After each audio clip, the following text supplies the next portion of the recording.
Buen día, buenos días. Esto será el primer vídeo de una serie de pequeños vídeos que habíamos comentado en clase, de que visualizaremos antes de las clases de teoría para después hacer un test sobre ellos.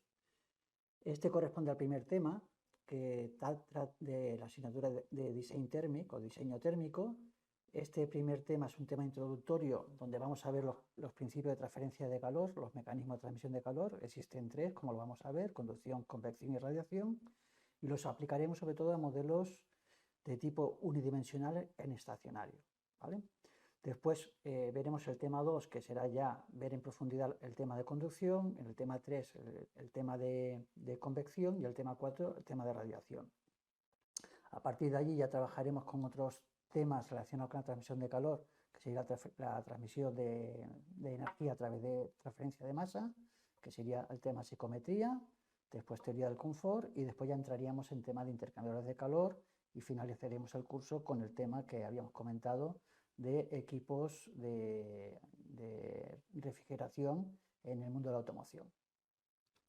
Bueno, comenzamos con el tema 1, ¿vale? La primera parte, el primer vídeo introductorio. En este primer tema lo que vamos a ver será, como he comentado, los procesos de transmisión de calor, o sí, procesos de transmisión de calor, ¿vale? De conducción, convección y radiación. Y sobre todo el tema introductorio. Dentro de la introducción, ¿qué es lo que vamos a ver? Nosotros, el parámetro fundamental que vamos a ver dentro de esta asignatura, o el objetivo de cálculo de esta asignatura, es lo que se llama el flujo de calor. Flujo de calor, ¿qué es? Es simplemente la relación entre lo que es la potencia calorífica partido por el área de transferencia de calor. Como podéis ver en la pantalla, ¿vale? Aquí lo que tenemos sería el Q, que sería el flujo de calor, que es igual a la potencia calorífica, ¿vale? Partido por el área de transferencia de calor. Por tanto, las unidades que tendremos serán los vatios por metro cuadrado. ¿Esto dónde se aplica? Pues en un montón de fenómenos físicos acoplados y además también en muchísimos sistemas de ingeniería en donde interviene el calor. El calor, como recordatorio, es la energía térmica transferida cuando existe una diferencia de temperaturas, ¿vale? Entre dos sistemas. Tenemos tres mecanismos de transferencia de calor: conducción, convección y radiación, ¿vale? Y lo que vamos a analizar en estos primeros cuatro temas serían estos tres tipos de mecanismos.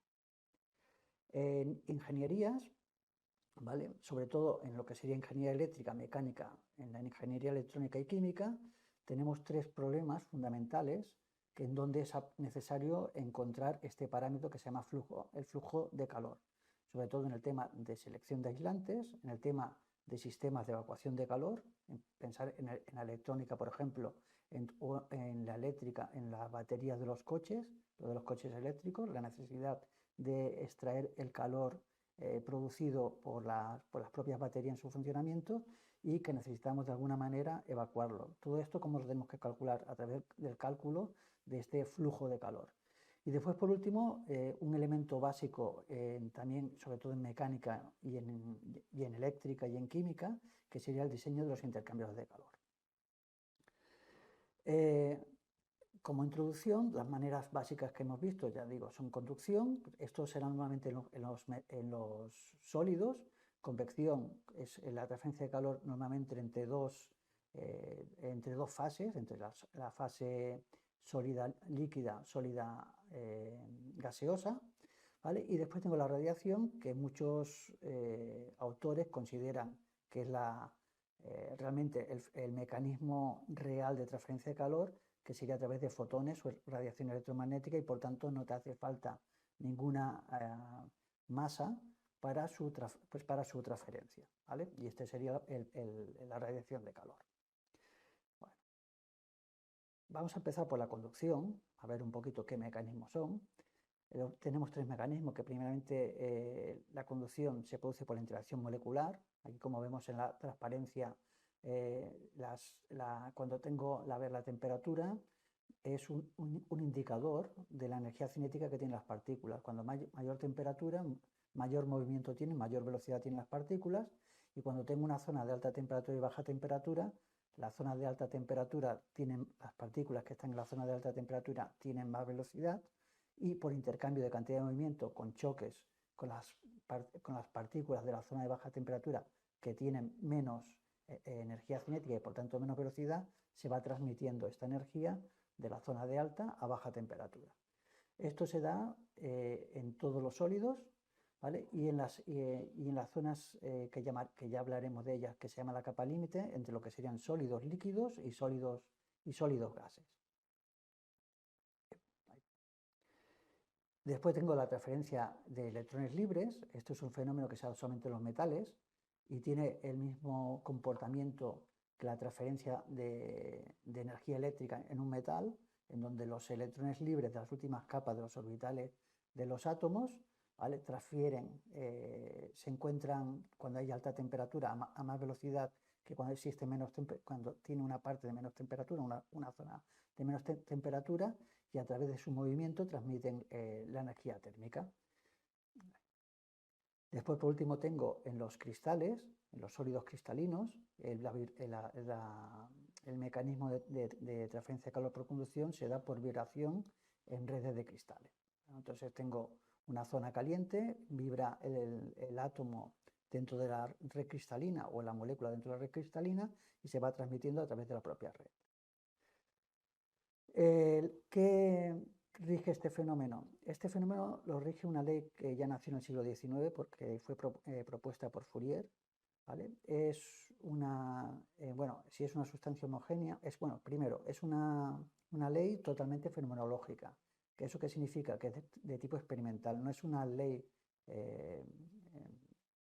básica de la física, como podría ser la conservación de la masa, conservación de la energía o conservación de la cantidad de movimiento, sino es una ley totalmente experimental.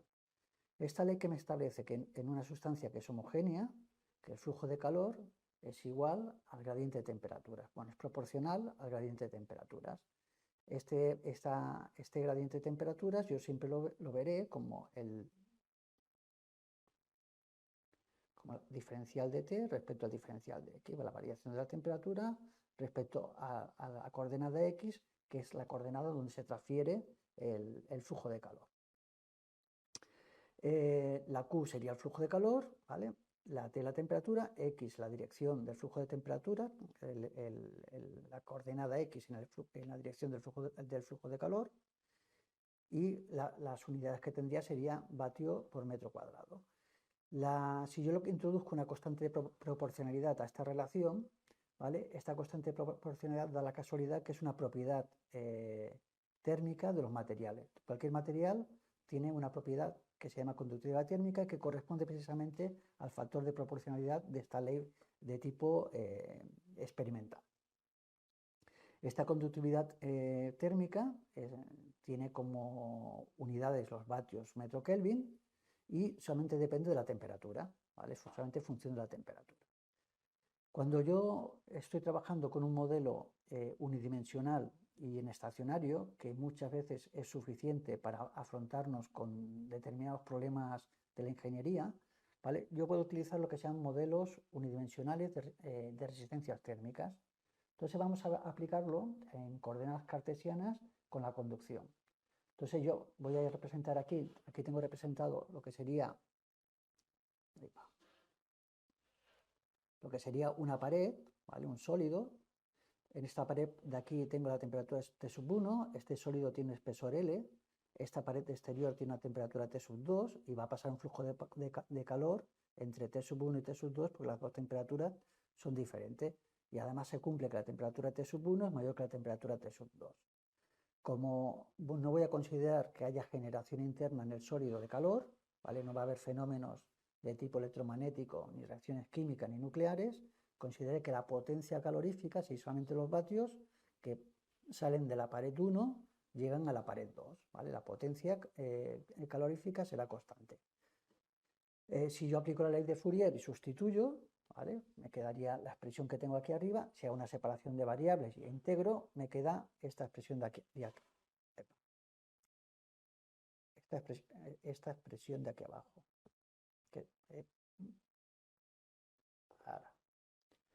Esta expresión que tengo aquí abajo me dice que la potencia calorífica es igual o es proporcional a la continuidad térmica, al área y a la diferencia de temperaturas, e inversamente proporcional al espesor.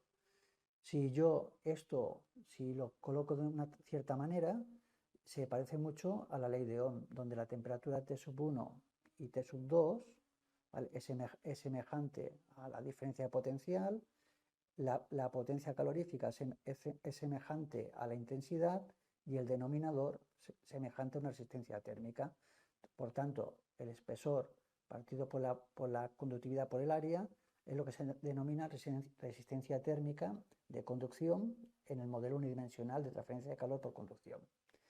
También es muy normal en ingeniería trabajar con lo que se llama el coeficiente global de transferencia de calor. ¿Vale? Si yo introduzco el coeficiente global en la siguiente expresión, ¿vale?, y sería igual a la potencia calorífica igual a un coeficiente global por el área de transferencia de calor por la diferencia de temperaturas. Si yo este coeficiente global de transferencia de calor lo asemejo al modelo de resistencias térmicas, equivale que el coeficiente global de transferencia de calor es igual a la inversa del área por el sumatorio de resistencias térmicas en conducción de calor. Y con esto termino la presentación.